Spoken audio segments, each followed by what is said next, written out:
नमस्कार. सर्व साधकांचे दिवाळी विशेष भागात खूप खूप स्वागत. भगवती क्लासेसच्या अंतर्गत आपण आगळीवेगळी दिवाळी ध्यान आणि ज्ञानाद्वारे साजरी करत आहोत. आजचा दिवस जो आहे ना, तो त्रयोदशी आणि चतुर्दशी असा मिळून आहे. त्यामुळे पूर्ण त्रयोदशी पण नाहीये आणि पूर्ण चतुर्दशी पण नाहीये. आज शनिवार आहे. ह्या अशा दिवसाला भाकड दिवस म्हणून ओळखलं जातं. त्यामुळे ती तिथी असते ती मुळी रिक्त असते आणि या तिथीला सुद्धा आपण सगळीजण मिळून ध्यान आणि ज्ञानाची प्राप्ती करणार आहोत.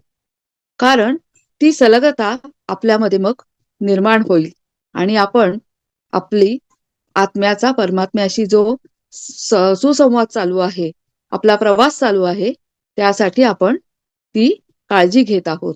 म्हणून हा भाकड दिवस सुद्धा म्हणजे जी जी तिथी ही मुळीच रिक्त आहे, अशा तिथीचा सुद्धा आपण आपल्या जीवनासाठी योग्य वापर करत आहोत. चला तर मग आज आपण पर्यावरणाविषयक विचार करूया आणि सजग होऊया. हे पर्यावरण म्हणजे काय आहे बरं? तुम्हाला दिसणारं आजूबाजूचं सभोवतालचं निसर्गाचं वातावरण. निसर्ग म्हणजे तरी काय? हे विश्व म्हणजे तरी काय? हे सगळं आपल्यातच आहे. पण त्याला वेगवेगळी नावं पण आहेत ना? आपल्या शरीरात जशी 7 चक्र असतात, तशीच निसर्गात सुद्धा ती आहेत. त्यामुळेच तर ती आपल्या शरीरात आहेत ना. निसर्गानं किंवा परमेश्वरानं मानवाला निर्माण केलं. ते जे ब्रह्मांडी आहे ना, तेच तुमच्या पिंडी आहे. म्हणून आपल्या आत्म्याचा प्रवास हा पिंडी ते ब्रह्मांडी असाच समजला जातो. आज आपण ध्यान करताना ह्या सगळ्याचा विचार करणार आहोत. ऊर्ध्व मूल अधः शाखम म्हणजे काय? याचा अर्थ देखील आपण समजून घेणार आहोत. ही मुळं जी आहेत ना, ती उलटी आहेत.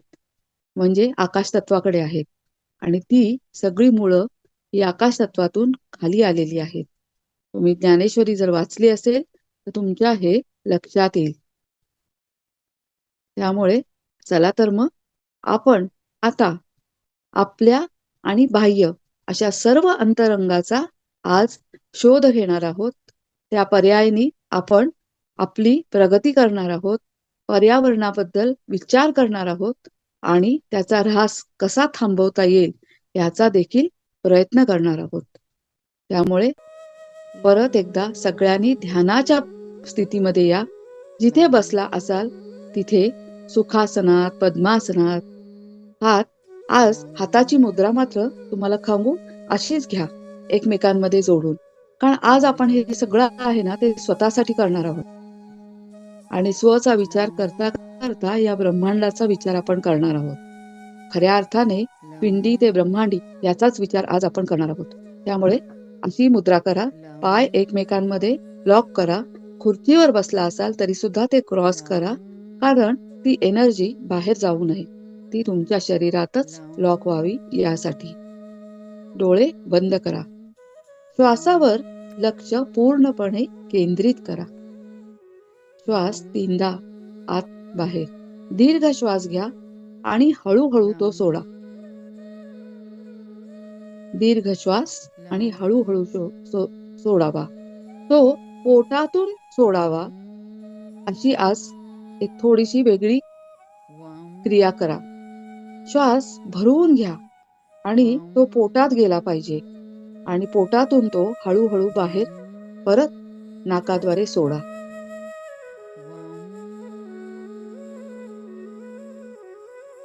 चला तर मग एका आगळ्या वेगळ्या दुनियेमध्ये आपण प्रवेश करणार आहोत. जी दुनिया आपल्याला माहिती आहे, तिच्याबद्दल सगळी आपल्याला जाणकारी आहे, त्याचे विषयही माहिती आहेत. पण पुन्हा एकदा नव्यानेच आपण त्याची ओळख करून घेऊया आणि आपला आणि त्याचा काय संबंध आहे ते सुद्धा जाणून घेऊया. श्वास आत, श्वास बाहेर. डोळे बंद.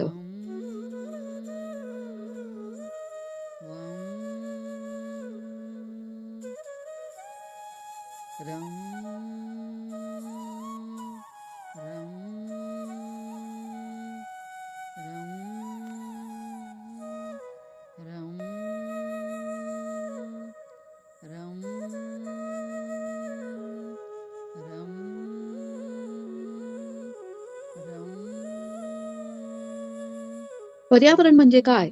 तर आपल्या सभोवताली असलेले जैविक म्हणजे सर्व जीव आणि अजैविक म्हणजे हवा, पाणी, जमीन, सूर्यप्रकाश या घटकांचे आवरण.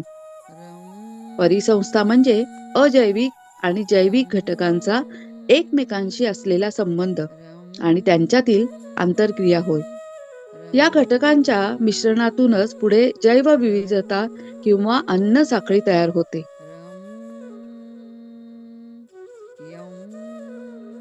म्हणजे याचा अर्थ काय बरं? तुम्ही सांगा. तर तुम्हाला समजला असेल तो अर्थ हाच आहे, की आपण बाहेर सजीव आणि निर्जीव असे दोन्ही प्रकार बघतो.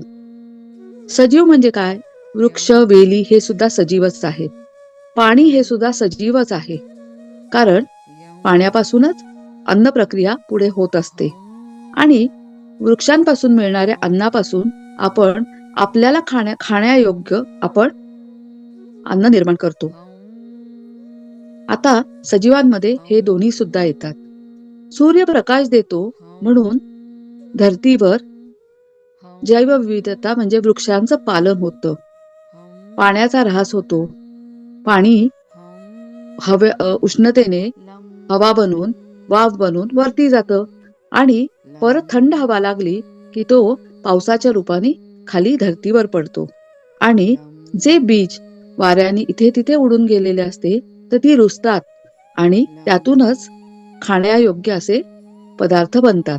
म्हणजे आपल्याला मिळतात की ते अन्न तयार होतं. गहू, तांदूळ, बाजरी, फळं, फुलं देखील हे जैविक ह्याच्यामध्ये येतात. काही फुलांपासून सुद्धा आपण भाज्या करून खाऊ शकतो. त्यामुळेच एकमेकावर अवलंबून असलेलं हे सगळं पर्यावरण आहे.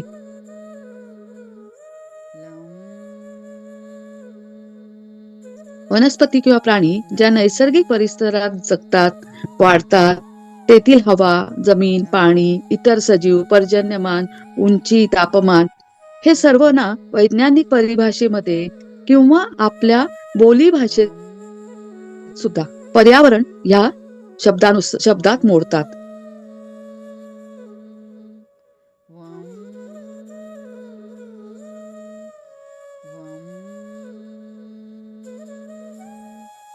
आता ह्याचा संबंध आपल्या शरीराशी कसा आहे? तर तुम्ही आता ध्यानाद्वारे ही गोष्ट लक्षात घेणार आहात. पृथ्वी, वायू, आप, तेज या सगळ्या पंचतत्वातल्या गोष्टी आहेत ना, त्या आपण पाहिलेल्या आहेत की त्या आपल्या सुद्धा शरीरात आहेत. म्हणजे आपल्या पिंडात ज्या आहेत त्या ब्रह्मांडात आहेत. पृथ्वी म्हणजे आपलं मूलाधार चक्र, जल म्हणजे स्वादिष्ठान चक्र, मणिपूर चक्र म्हणजे अग्नितत्व, अनाहत चक्र हे प्रेमाचं चक्र आहे, कारण तिथे फक्त हिरवा रंग आहे आणि तो पृथ्वीलाच प्रेरित करतो. त्यानंतर विशुद्ध चक्र, बरोबर की नाही? विशुद्ध चक्र हे म्हणजेच वायुतत्व. वायुतत्व हे तुमच्या बोलण्यामुळे एकमेकांशी संपर्क साधतं. हे वायूचं काम आहे. भाषा ही समोरच्याला ऐकू येणं आणि समजून घेणं या दोन्हीही वायुतत्वाच्या कक्षेत येतात. आणि सहस्राधार आहे आकाश तत्वाचं चिन्ह. ही पंचमहातत्व जी आहेत ना ते आपल्या शरीरात वास करून आहेत. तीच बाहेर सुद्धा आहेत. याची जाणीव मला नेहमीच होते. आपण पृथ्वी बघतो, ती हिरव्या रंगाची आहे. नदी, समुद्र हे जलतत्व आहे. पाऊस हे जलतत्व आहे. वारा, पवन हे वायुतत्व आहे. अग्नितत्व हे सूर्याचं आणि चंद्राचं प्रतीक आहे. आणि आकाश तत्व ते तर आपल्याला माहितीच आहे की पूर्ण ब्रह्मांडाला या आकाशाने वेढून टाकलेलं आहे आणि या आकाशाच्याही पलीकडे अजून काहीतरी आहे हे आपल्याला जाणीव सतत होत असते. किंबहुना परमेश्वर ही संकल्पना किंवा परमात्मा ही संकल्पना या आकाश तत्वामध्ये वसलेली आहे, याची जाणीव आपल्याला होत असते. म्हणून तर पंचमहाभूत आणि आपल्या शरीरातील पंचमहाभूत यांचा मेळमिलाप झाला पाहिजे. ती जर समतल झाली तर सगळी सृष्टी आनंदानं बहरून येईल. त्यामुळे चला तर मग आपण थोडा वेळ आता या सगळ्याचा ध्यान मार्गाने त्यांच्याशी संपर्क साधूया. ध्यानामध्ये आपण त्यांच्याशी संवाद साधूया. आपल्या शरीरातील आणि बाह्य जगातील या पंचमहाभूतांना आपण नमन करूया, प्रणाम करूया.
मानवासह पृथ्वीवरील सर्व जीवसृष्टीला आधार देणाऱ्या प्रक्रियांसाठी जैवविविधता आवश्यक असते. प्राणी, वनस्पती आणि सूक्ष्मजीव यांच्या विस्तृत श्रेणीशिवाय आपण श्वास घेत असलेली हवा आणि आपण खातो ते अन्न प्रदान करण्यासाठी आपण ज्यावर अवलंबून असतो त्या निरोगी परिसंस्था आपल्याजवळ असू शकत नाही. त्यामुळे आपण बऱ्यापैकी निसर्गाची सुद्धा कदर करत नाही. कारण जैवविविधता याचे आपण संवर्धन करत नाही आहोत. जैवविविधता संवर्धन म्हणजे शाश्वत विकासासाठी सहसंवादने साधण्यासाठी संरक्षण आणि व्यवस्थापन. जैवविविधता संवर्धनाची 3 मुख्य उद्दिष्ट काय आहेत माहितीये का? की प्रजातींची विविधता आणि प्रजाती आणि परिसंस्थेचा शाश्वत वापर.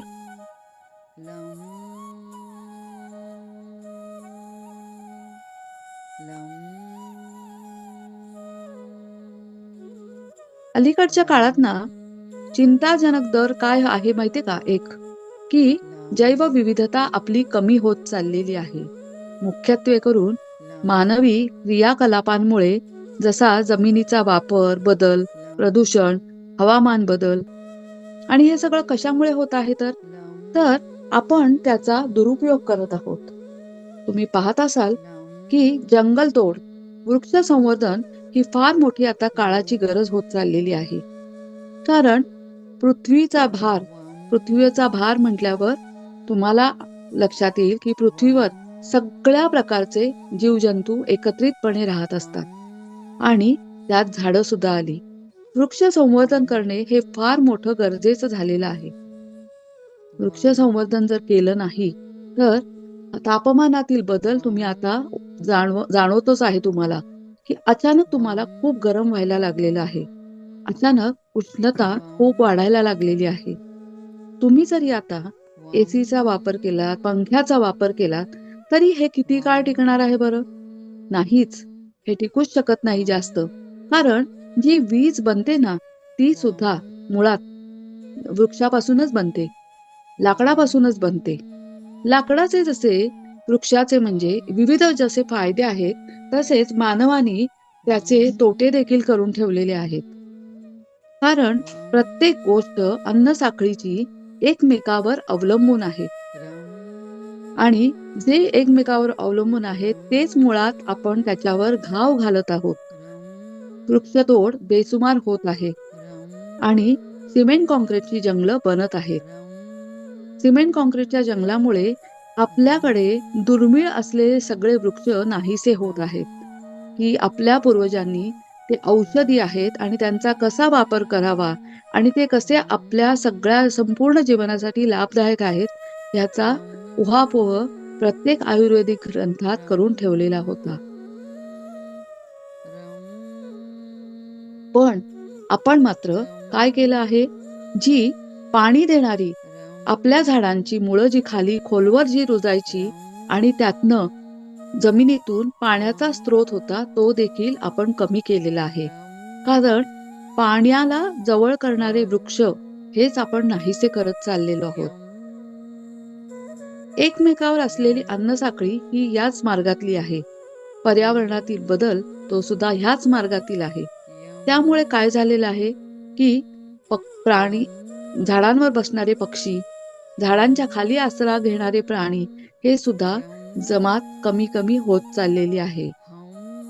आणि ह्याचे दुष्परिणाम या पुढील येत्या काळात मानव नावाचा प्राणी त्याचे परिणाम भोगणारच आहे. कारण आपण आपल्या पुढच्या पिढीला ह्यातील कोणतीच गोष्ट देऊ शकणार नाही आहोत. पूर्वी नैसर्गिकरित्या जे आपल्याला सहज, सोपं आणि सुलभतेने मिळायचं, ते आता आपण आपल्यासाठी कठीण करून ठेवलेलं आहे. शेती हा व्यवसाय सुद्धा सध्या आपण पूर्णपणे नाहीसा करून म्हणजे संपवत चाललेलो आहोत. कारण कष्ट करायला कोणीच तयार नाहीये. कष्ट न करता सगळ्यांना फळ फक्त हवं आहे. त्यामुळे शेती व्यवसाय सुद्धा आता नष्ट व्हायच्या मार्गावर आहे. सिमेंट काँक्रीटच्या जाळ्यामुळे उत्तम घरं तर बनली गेली आहेत, पण पूर्वीची जी विटाची किंवा शेणाने सारवलेली घरं होती ना, त्यात जो थंडावा होता तो नाहीसा झालेला आहे.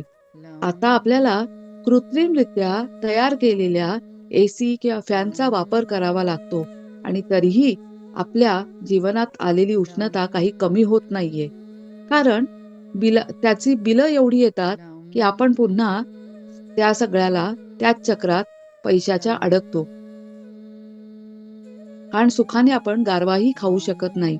नैसर्गिकरित्या मिळालेला गारवा हा शरीराला फार उपयुक्त असतो की त्याचे कोणतेही दुष्परिणाम आपल्या शरीरावर दिसत नाहीत.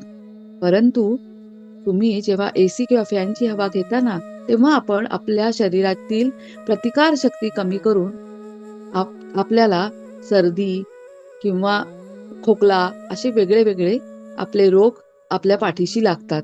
म्हणजे आपले ते कायमचे सोबती होऊन बसतात. ह्याला मी देखील अपवाद नाहीये. कारण मी काही कोणी मोठी नाहीये तुम्हाला सल्ला द्यायला किंवा तुम्हाला सांगायला. कारण हे आपण रोजच्या जीवनात उपभोगत आहोत. आपल्याला रोजच्या जीवनात याची परीक्षा देतोच आहोत आपण. आपल्याला कळतंय की आपण पर्यावरणाचा कसा ऱ्हास करत आहोत. आणि त्यामुळेच आजचं जे ध्यान आहे ते आपण पर्यावरण कसं वाचवता येईल, कोणत्या कोणत्या पद्धतीने, हे आपण दोन्ही स्वरूपात पाहूया. पुन्हा एकदा आपण श्वासावर लक्ष केंद्रित करूया आणि आपल्या ध्यानामध्ये आपण आपल्या पंचतत्वांना श्वास कसा पुरेल आणि ऑक्सिजनची मात्रा कशी वाढेल याचा विचार करून ही ध्यानधारणा करूया.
माणसाचे भोजन हे ना ते शुद्ध शाकाहारीच असले पाहिजे.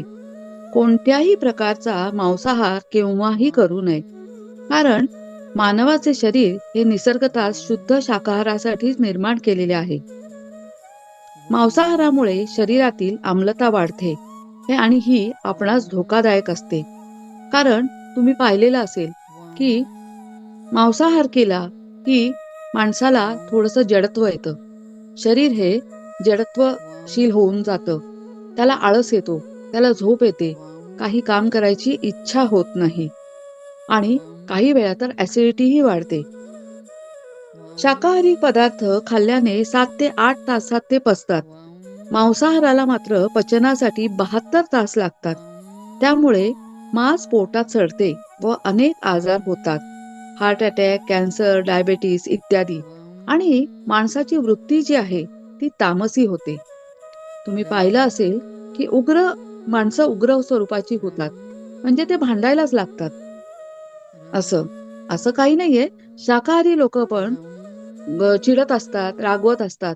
पण तरी सुद्धा त्यामध्ये एक प्रकारची थोडी सौम्यता असते. यावरूनच लक्षात येईल की मानव हा मुळात शाकाहारीच आहे.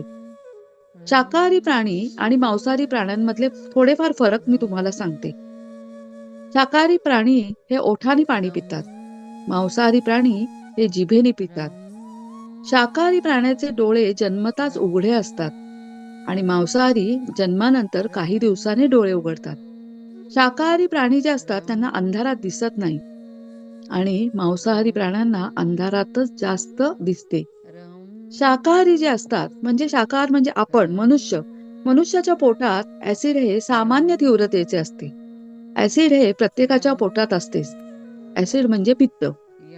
म्हणजे थोडंसं कसं अन्न पचनासाठी जे पित्त तयार होतं त्याला ते सामान्य स्वरूपाचं असतं. पण आपल्या तुलनेमध्ये मांसाहारी प्राण्यांमध्ये 10 पट जास्त तीव्र ॲसिड असते. आपली आतडीही लांब असतात. आपल्या त्वचेला घाम येतो. मांसाहारी प्राण्यांना मात्र घाम येत नाही. त्यांची आतडी पण आखूड असतात. आपले दात सर्व समान असतात.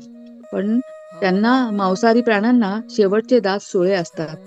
आपली नखं ना आतबाहेर होत नसतात किंवा तेज पण नसतात. म्हणजे कसं असं थोडेसे टोकणारी पण नसतात. त्यांची नखं मात्र आतबाहेर होणारी असतात. आपल्या तोंडाचा खालचा जबडा सर्व बाजूस फिरतो. त्यांचा फक्त वर खाली फिरतो.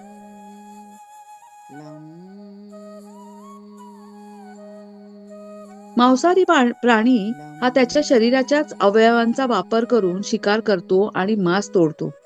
आणि आपल्याला कोणाचीही शिकार करताना कोणते तरी हत्यार वापरावे लागते. हे तर नक्कीच की नाही, की आपण आपल्या हाताने किंवा तोंडाने कुठल्याही मांसाहारी प्राण्याचा लचका तोडू शकतो का हो? शब्द कसा तरी वाटला ना ऐकायला, पण खरं आहे ते, की मांसाहारी प्राणी हे समोरच्या दुसऱ्या प्राण्याचा लचका तोडतात. स्वतःच्या तोंडानी, दातांनी, त्यांच्या त्या पायांनी. मांसाहारी प्राणी हा रवंथ करत नाही. गाय रवंथ करते की नाही? आपण सुद्धा आरामात एक घास 32 वेळा खातो. म्हणजे पूर्ण खाल्लेल्या अन्नाचे आपण तोंडातच चूर्ण करतो. पण मांसाहारी प्राणी असं करतो का? तुम्हाला कधी असं करताना दिसलाय का? की तो रवंथ करत बसलाय, चघळत बसलेला आहे? तर नाही. तो लचके तोडूनच खातो. म्हणजे या फरकावरून तुमच्या लक्षात येईल, की मानव हा प्राणी पूर्णपणे शाकाहारी आहे. पण स्वतःच्या बुद्धीचा त्याने फाजील वापर करून मांसाहारी बनला आहे आणि स्वतःबरोबर तो इतर प्राण्यांचा पण विनाश करत आहे. तुम्ही पाहिलं असेल, की बऱ्याच जाती आणि प्रजाती ह्या आता प्राण्यांच्या सुद्धा कमी होत चाललेल्या आहे.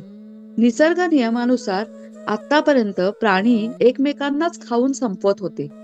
पण जेव्हापासून माणसाने स्वतःच्या बुद्धीचा फाजील वापर करायला चालू केला, म्हणजे अतिवापर केला त्यांनी तो, म्हणून तो जो मारून आणलेल्या सगळ्या प्राण्यांना खायला लागला. आणि त्यामुळेच त्याची बुद्धी पण त्यांच्यासारखीच काम करायला लागलेली आहे. त्यामुळे सगळ्यांना विनंती आहे, की शाकाहाराचाच तुम्ही वापर करा. शाकाहारामध्ये तुमच्या शरीराला पोषक असलेली सर्व मूल्य आहेत, जी प्राण्यांना खाऊन, प्राण्यांना मारून मिळत नाहीत. कारण प्राण्यांनी त्यांची रचना जी आहे त्यांच्या शरीराची, ही त्यांच्यासाठी बनलेली आहे. त्यांच्या खाण्यासाठी, की त्यांना अन्न शिजवता येत नाही, शेती करता येत नाही. यासाठी त्यांना एक प्राणी दुसऱ्या प्राण्याला मारून आपलं पोट भरत असतो. प्राण्यांचं एक वैशिष्ट्य तुम्ही पाहिले का?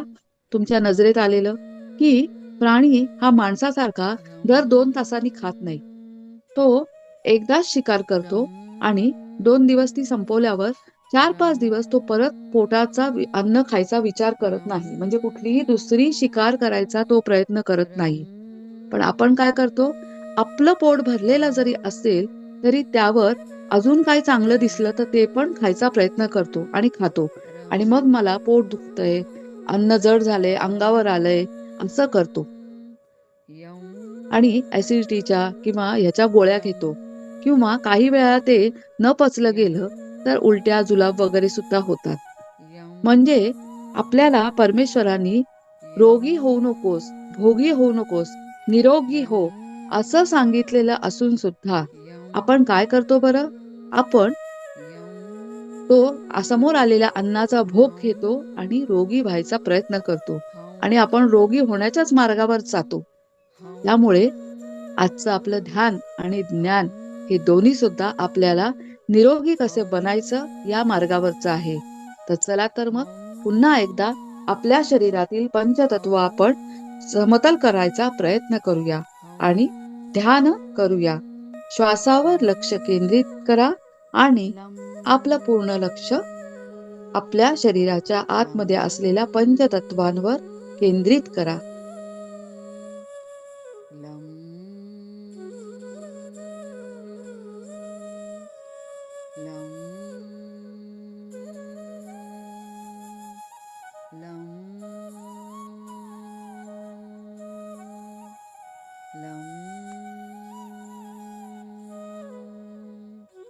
लं लं लं लं लं लं लं वं वं वं वं वं वं वं वं वं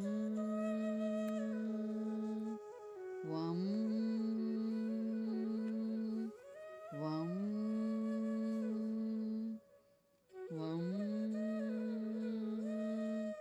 वं वं वं वं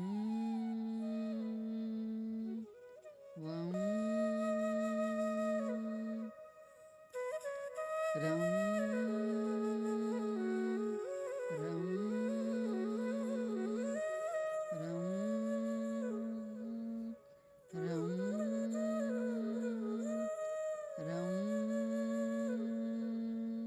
रं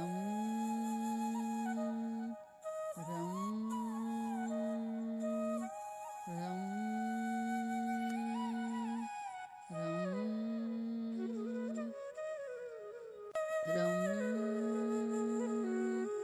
रं रं रं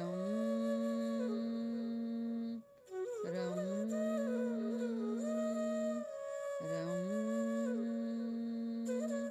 रं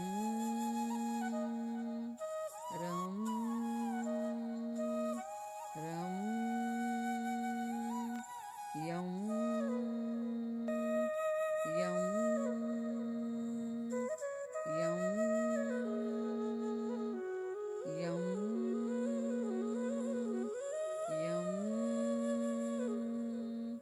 यं यं यं हं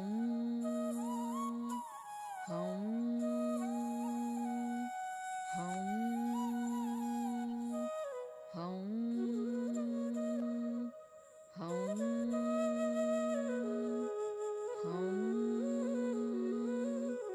हं हं हं लं लं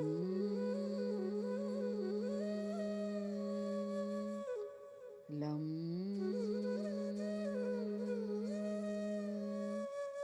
लं शाकाहाराची गरज ही संपूर्ण सृष्टीला वाचवण्यासाठी एक योग्य मार्ग आहे.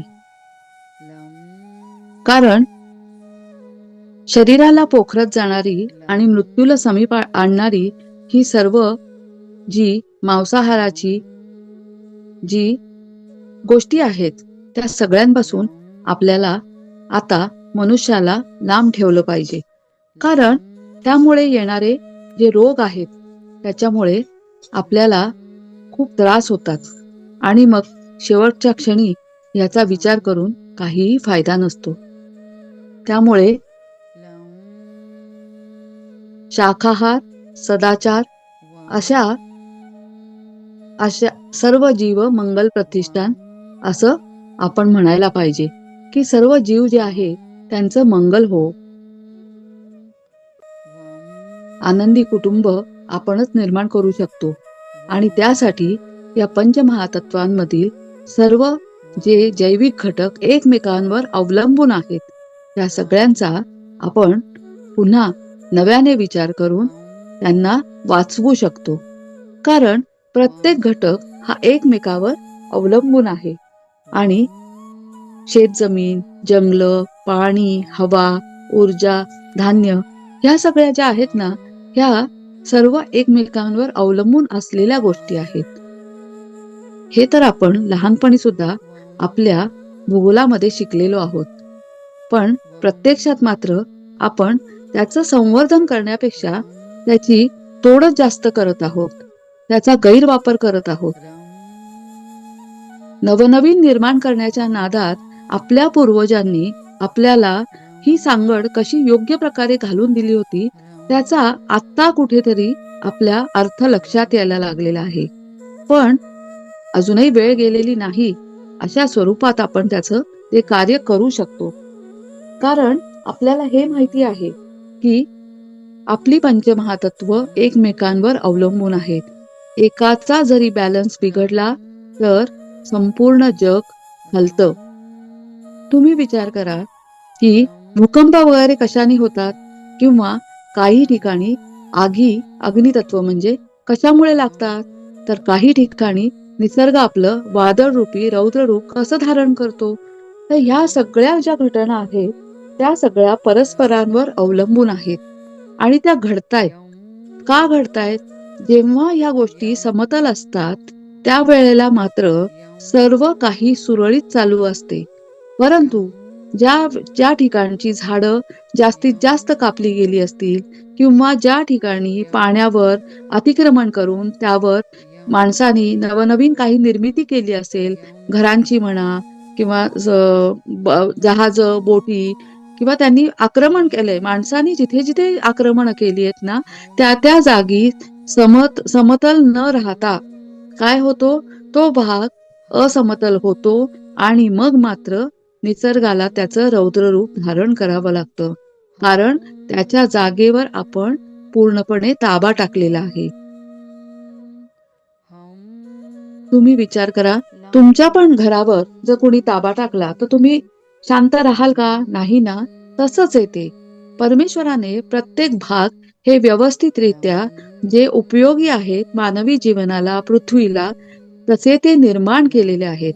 परंतु मानवाने काय केलेलं आहे, तर सगळ्यावर अतिक्रमण केलेलं आहे. आणि हे अतिक्रमण निसर्ग कोप दाखवून तो त्याचा राग दाखवतो. ही आपली बोलीभाषा झाली, पण खरं तसंच आहे की मोठ्या प्रकारचा ऱ्हास जो होतो आणि मानवाला त्रास होतो, तो त्यामुळेच होत असतो. कारण मानवानी समुद्रावर, नदीवर, नंतर तळ्यावर, नंतर डोंगरांवर सगळीकडे अतिक्रमण केलेलं आहे. आणि त्या अतिक्रमणामुळे पर्यावरणाचा ऱ्हास होत चाललेला आहे. आणि हा ऱ्हास थांबवण्याची गरज आता आपल्यालाच आहे. आपल्या शरीरातील पृथ्वी तत्व, जलतत्व, वायुतत्व हे कार्यरत करून आणि समतल करून विचारांनी आपण आता परिपक्व झालं पाहिजे. आणि जिथे आपल्याला दिसेल की इथे वृक्षतोड चालू आहे, इथे बेकायदा पाण्यावर आपण पूल बांधत आहोत, किंवा पाण्यावर आपण घरं बांधत आहोत, खाडीवर आपण घरं बांधत आहोत, तर ह्या सगळ्या गोष्टीला आपण थोडा विरोध दर्शवला पाहिजे. कारण ही आपल्या येणाऱ्या पिढींसाठीच ते उपयोगी आहे. मासेमारी जी चालते किंवा कुठलेही प्राणी जमात खायला आपण लागलेलो आहोत, की खाण्याच्या ज्या प्राण्यांमध्ये सुद्धा काय खायचं आणि काय निषिद्ध हे आपल्या पूर्वजांनी आपल्याला सांगून ठेवलेलं आहे. आणि तरी सुद्धा आपण बेसुमार अशा प्रजाती नष्ट करत चाललेलो आहोत, की आपण ट्राय करून बघू, हा खाऊ, तो खाऊ, हे प्राणी खाऊ. कारण का, तर ते प्राणी आपल्यावर अटॅक करत नाहीयेत, की आपल्याला सहजासहजी ते मिळतात, आपण त्यांना मारतोय आणि खातोय. पण आपल्याला खाण्यासाठी परमेश्वरांनी शाकाहार जगत भरपूररित्या, शाकाहारामध्ये सुद्धा भरपूर विविधता उपलब्ध करून दिलेली आहे. पण जिभेचे चोचले आणि किंवा चमचमीत खाण्याच्या नावाखाली आपण मात्र या जैविक गोष्टींचा ऱ्हास करत चाललेलो आहोत. त्यामुळे त्या प्रजाती नष्ट करत चाललेलो आहोत. आणि डार्विनचा सिद्धांत हाच आहे की छोट्या बीजापासून त्याची जी उत्क्रांतीचं जे रूप आहे, ते प्रत्येक घटकांमधून आपण पुढे पुढे जात त्या माणसाच्या रूपात आपण आलेलो आहोत. आणि हे माणसाचं पूर्ण रूप झाल्यावर आपण पुन्हा आता आपल्याच डीएनएचा ऱ्हास करत चाललेलो आहोत. आणि ही गोष्ट पूर्णपणे चुकीची आहे. हे तुमच्याही लक्षात येत असेल. कारण का? तर की आपण आता सुदृढ सुपीक असं अन्न खातच नाही आहोत. कारण त्या जमिनीमध्ये सुद्धा आपण काय टाकत आहोत? तर केमिकल युक्त औषधाची फवारणी करत आहोत. आपल्याला लवकर अन्न म्हणजे लवकर आपल्याला धान्य मिळावं यासाठी आपण म्हणून त्याच्यावर केमिकल औषधांचा वापर करत आहोत. आणि ही गोष्ट आपल्या स्वतःच्या शरीराला किती हानिकारक आहे हे सर्वांनाच माहिती आहे. त्यामुळे सगळ्यांनी आता शाकाहाराचा संपूर्ण प्रसार आणि प्रचार आणि आपल्या रोजच्या जीवनात नक्कीच वापर करावा. हेच आजच्या ध्यानाचं फार महत्वाचं तत्व आहे. तसेच आपल्या आजूबाजूला ज्या नद्या आहेत, जे तळं आहेत, जे काही आहे पाण्याचा स्रोत तो स्वच्छ करावा. ही पण एक नवीन प्रकारची आपली साधना आहे. आपल्या शरीरातील जलतत्व जसं आपण सुधारतो तसंच आपल्याला आपल्या शरीरातील बाह्य जगातील आपल्याला पाण्याचा स्रोत सुद्धा स्वच्छ केला पाहिजे. तुम्ही बघितलेलं असेल की आपण काय करतो की सगळ्या गोष्टी म्हणजे पूजा केली, आपण फुलं पाण्यात वाहतो, आपण काही कचरा असतो तो पाण्यात टाकतो, मग प्लॅस्टिकच्या पिशव्या पण त्याच्यात टाकतो. ह्या सगळ्या ज्या गोष्टी आहेत ना, आपणच आपली नदी घाण करतो. आणि आपली नदी, आपलं तळं हे आपण स्वच्छ करण्याच्या दृष्टीने आता प्रयत्नपूर्वक पावलं उचलूया. जिथे जाल तिथे त्या पाण्याला मात्र शुद्ध करूया. तिला देवता मानूया, तिची पूजा करूया. कारण आपल्याच देशात फक्त नद्या इतक्या आहेत की तुम्ही त्याची कल्पनाच करू शकणार नाही. आपल्या देशात ज्या भागांमध्ये नदीचे पाणी जो स्वच्छ आणि मोठ्या प्रमाणात वाहते, आपलाच देश हा पूर्वीपासून सुजलाम सुफलाम होता. त्याच देशात आता मात्र नद्यांचं पाणी हे आकसून चाललेलं आहे. कारण का? कारण ती नदी दिसतच नाहीये. ती गाव नदी आपल्याला कुठेच दिसत नाहीये. त्या कुठे गायब झाल्या? तर त्याच्यात आपण भयंकर मोठ्या प्रमाणात कचरा टाकलेला आहे. आणि आपल्या प्रत्येकाचं हे कर्तव्य ठरतंय की आपल्या शरीरातील जल जसं आपण शुद्ध करत चाललेलो आहोत, तशी गाव नदी, गाव पातळीवरची गाव नदी, आपल्या जवळचं पाण्याचा स्रोत, विहीर ह्या सगळ्या शुद्ध केल्या पाहिजेत, स्वच्छ केल्या पाहिजेत. आणि तिला देवी मानून किमान तिच्या जवळ एक दिवा लावला पाहिजे. तुम्ही दररोज त्या नदीला, पाण्याला नमस्कार केला, त्या जलदेवतेला नमस्कार केला, तिला शुद्ध केलं, स्वच्छ केलं, तरच पुढच्या पिढीसाठी आपण उत्तम जलाचा स्रोत जपू शकू. त्यांना पाणी काय आहे, नदी काय आहे हे दाखवू शकू. कारण तुम्ही परदेशात सुद्धा फिरत असाल, तुमच्या लक्षात येईल की परदेशात सुद्धा पिण्याच्या पाण्याची वानवा आहे. तिथे समुद्र आहे आणि त्या समुद्राचं पाणी पिऊ शकत नाहीत. आज ते लोक त्याच्यावर केमिकल युक्त काय काय प्रक्रिया करून ते पाणी पिण्यासाठी योग्य करतायत, पण त्याचे दुष्परिणाम खूप आहेत. आज तुम्ही भारतासारख्या विशाल आणि समृद्ध देशात राहत आहात, तर तुम्हाला तुमची पण एक जबाबदारी ठरते की तुम्ही पाण्याचा स्रोत सुद्धा शुद्ध करा. त्याच्यात कचरा टाकू नका. शुद्ध पाणी हे तुम्हाला नैसर्गिकरित्या प्राप्त झालेलं आहे. तुम्ही बाटलीतलं पाणी पिऊ नका की जे केमिकल युक्त आहे. हे तुम्हालाही त्याची जाणीव आहे. यापूर्वी कधीही आपल्याला पाण्यासाठी आपल्याला पैसे द्यावे लागत नव्हते. पण आपणच आपल्या पायावर धोंडा मारलेला आहे आणि पाण्यासाठी 20 रुपये 40 रुपये देतोय. हे किती चुकीचं आहे बरं? की ज्या भारत देशामध्ये खनिजयुक्त पाणी, शुद्ध पाणी आपल्याला सहजरित्या कोणीही नुसतं पाण्याच्या इथे उभं राहिलं की तो पाणी पिऊ शकत होता 2 हातांची ओंजळ करून. ते आपण आता पिऊ शकतो का बरं? तुम्हाला कुठे दिसतं का? नाही. या गोष्टी कुठेही तुम्हाला आता दिसत नाही. तुम्ही 10 रुपयाची, 20 रुपयाची, 40 रुपयाची बाटली विकत घेता आणि मग पाणी पिता. तर सर्वांना एकच विनंती आहे की पाणी वाचवा. हे आपलं एक फार मोठं महान कार्य आहे. त्या पाण्यात घाण टाकू नका, कारण आपल्या पुढच्या पिढीला पाण्यापासून वंचित राहायला लागू नये. जसं शाकाहारी बना, तसंच पाणी सुद्धा वाचवा. आणि या दोन्हीचं कनेक्शन आहे की तुम्ही सगळ्यांनी मिळून पृथ्वी वाचवा. तुम्ही सगळ्यांनी म्हणजे आपण सगळ्यांनी मिळून आपण पृथ्वी तत्व वाचवायचा प्रयत्न करूया.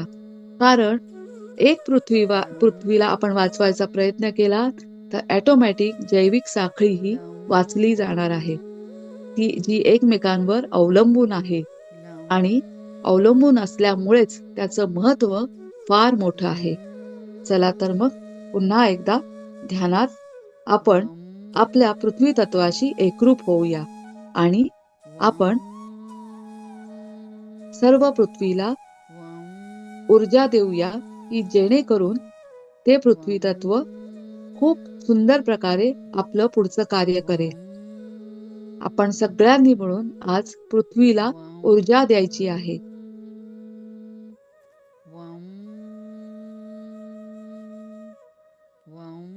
तुमच्या अनाहत चक्रातून ही ऊर्जा दोन्ही हात तुमचे पृथ्वी तुम्ही हातात घेतल्यासारखे करा. तुमच्या हातात हा पृथ्वीचा गोल आहे. तुम्ही अशी कल्पना करा की पृथ्वीला आपण आपल्या दोन्ही हातांमध्ये धरले आहे. ती तुमची माता आहे आणि एक लहान लेकरू म्हणून आपण या मातेची आज पूजा करणार आहोत. या मातेला आपण सर्वस्व अर्पण करणार आहोत आणि तिची मनापासून माफीही मागणार आहोत, कारण आपण तिला खूप दुखावलेलं आहे. हे माते, हे पृथ्वी माते, आम्हाला खरंच क्षमा कर. आम्ही मनापासून तुझी माफी मागत आहोत. आमच्याकडून आज तुला प्रेमच प्रेम मिळणार आहे. आम्ही तुला प्रेमच देत आहोत, कारण आजपर्यंत आम्ही तुला खूप त्रास दिलेला आहे. आम्ही तुझा गैरवापर केलेला आहे. तुझी अजिबात पर्वा केलेली नाही. त्यामुळे हे पृथ्वी माते, तू आमच्यावर रागावू नकोस. अनवधानाने आमच्याकडून खूप चुका झालेल्या आहेत आणि हे माते, तू मोठ्या मनाने त्या पोटात घे आणि आम्हाला माफ कर. ह्यापुढे मात्र आम्ही तुझे संवर्धन आणि संरक्षण करू. ही आमच्याकडून तुझ्यासाठी नक्कीच एक कृतज्ञता आहे.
आम्ही आता तू दुखावली जाशील असा कोणताही चुका करणार नाही. आम्ही पक्ष्यांना, प्राण्यांना, वृक्षांना सर्वांना मदत करू. आम्ही सगळ्यांचं संवर्धन करू. प्राण्यांनी प्राण्यांना माणसांची मदत करायची असते, हे तर आम्हालाही माहिती आहे आणि माणसांकडून शिकायचं पण असतं. मानवी जगाचं हे एक कर्तव्य आहे की प्राण्यांना मानवी जगात पुनर्जन्म मिळण्यास मदत करणे, त्यांचं पालन पोषण करून त्यांचा नंतरच्या अवतारामध्ये ते माणसं बनतात. कारण प्रत्येक जीव हा एकमेकांवर अवलंबून असतो आणि ह्याचं आम्हाला आता चांगलंच कळलेलं आहे. त्यामुळे हे माते, तू आता आम्हाला योग्य मार्गदर्शन कर आणि आमच्याकडून जैविक हानी होणार नाही याची खबरदारी आम्ही घेऊ. आम्ही पूर्णतः शाकाहारी बनू. आम्ही नदीचं मूळ सांभाळू, नदीला स्वच्छ करू, जलतत्वाला आम्ही एकदम स्वच्छ करून आमच्यासाठी पाणी निर्माण करू, पाण्याचा वापर करू.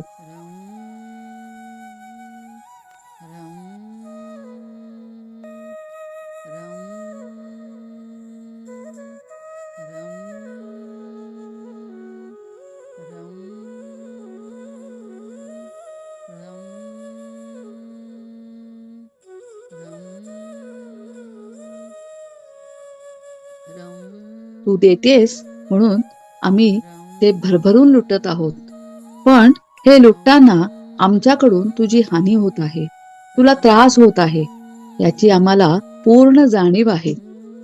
आणि आता ती जाणीव आम्ही मात्र एका व्यवस्थित व्यवस्थापनेमध्ये बदलू आणि तुझे रक्षण करण्याचा पूर्णपणे प्रयत्न करू.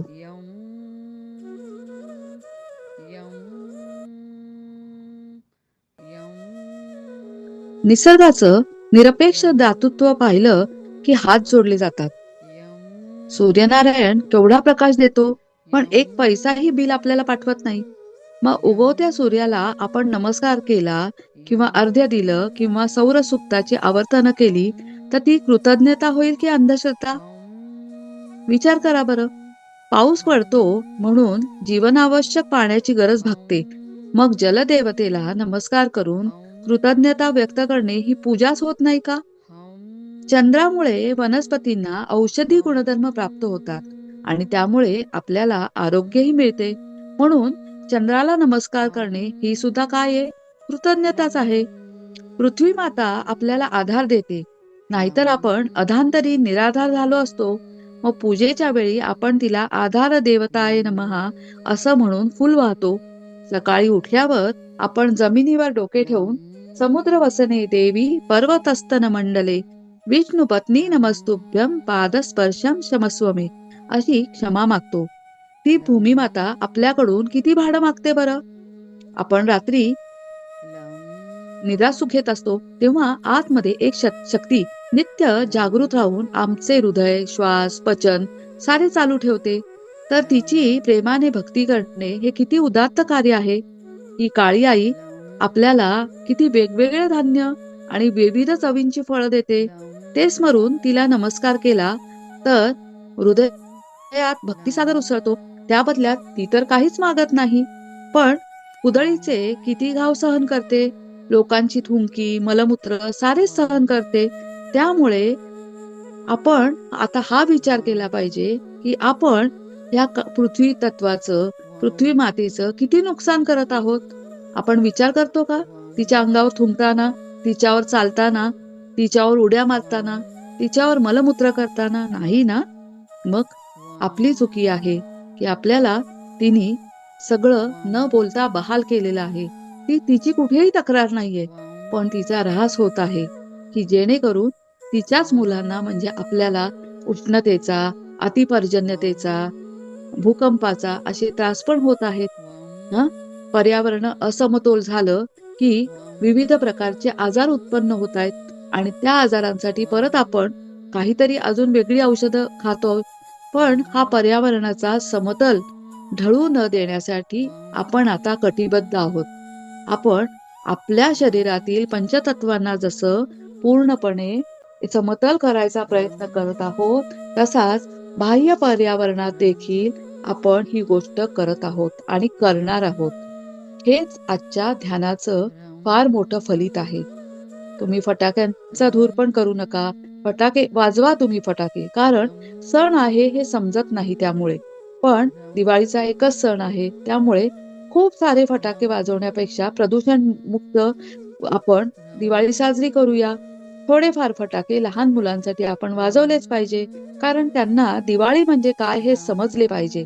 पण तरी सुद्धा वृद्ध लोकांचाही विचार करू, की त्या फटाक्यांच्या धुरामुळे श्वसनाला होणाऱ्या त्रासांपासून आणि नंतर दुसऱ्या दिवशी आपल्याला कळतं, की आकाश तत्वाला पण इजा झालेली आहे. आकाशात भरपूर नुसता त्या फटाक्यांचा धूर किंवा ती दूषित हवा जमा झालेली असते आणि ती ओझोन वायूच्या ह्यानी खाली पण येत नाही. त्या दिवशी ऑक्सिजनची मात्रा कमी होते आपल्यासाठी. हे पण लक्षात घ्या. कारण ती मानवाने निर्माण केलेली आहे आणि ती निसर्गाच्या हवेच्या ह्याच्यात ती मिक्स होत नाही. मग ती खाली बसायला वेळ लागतो आणि मग त्यामुळे मानवालाच त्याचा त्रास होतो. बऱ्याच जणांना दिवाळीच्या या फटाक्यांमुळे त्रास देखील होतो. हे तुम्ही तर दरवर्षी पाहता. वाजवा फटाके, पण प्रदूषणमुक्त दिवाळी ही सगळ्यात चांगली होईल. एकमेकांना भेटा, एकमेकांना आनंद द्या, एकमेकाला ध्यानाचं महत्त्व सांगा, शाकाहार जगताचं महत्त्व सांगा, पृथ्वी वाचवायचं महत्त्व सांगा, जलतत्व वाचवायचं महत्त्व सांगा आणि एका सुंदर आणि सुबक अशा एका आपल्या देशाची निर्मिती करण्यासाठी सगळ्यांना तयार करा. सगळ्यांपर्यंत हा भाव पोचवा. तर खऱ्या अर्थाने ही दिवाळी साजरी होईल. हे तर नक्कीच.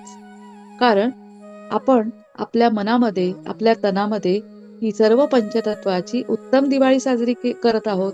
मग बाह्य जगतात आपण अशी प्रदूषणमुक्त दिवाळी साजरी करूया. फक्त शाकाहाराचाच अवलंब करूया. प्रदूषणमुक्त नदी निर्माण करूया. त्यात आपण सगळे प्रयत्नशील राहूया आणि या पृथ्वी मातेला वाचवायचा आपण पूर्णपणे प्रयत्न करूया. त्यात आपल्या सगळ्यांचा नक्कीच हातभार असेल आणि हा विचार याचा प्रसार तुम्ही सगळीजण नक्कीच कराल. आपल्या जीवनात पण अवलंबाल याची मला पूर्ण खात्री आहे. चला तर मग पुन्हा एकदा आपण श्वासावर लक्ष केंद्रित करून आजच्या ध्यान आणि ज्ञानाचा समारोप करूया.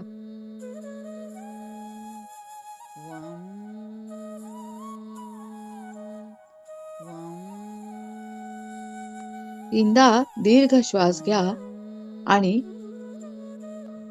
आपल्या भौतिक शरीरात परत यायचा प्रयत्न करा.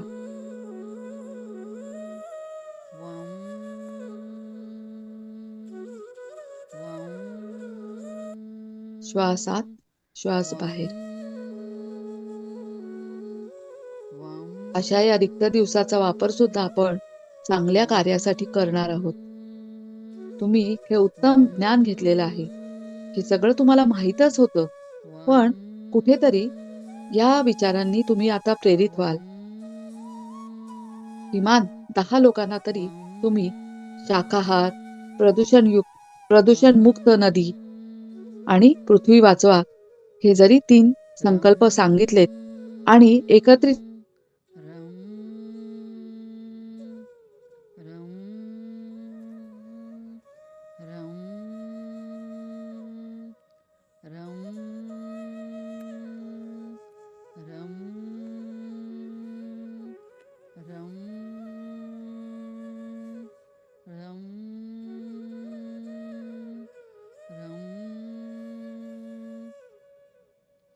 रम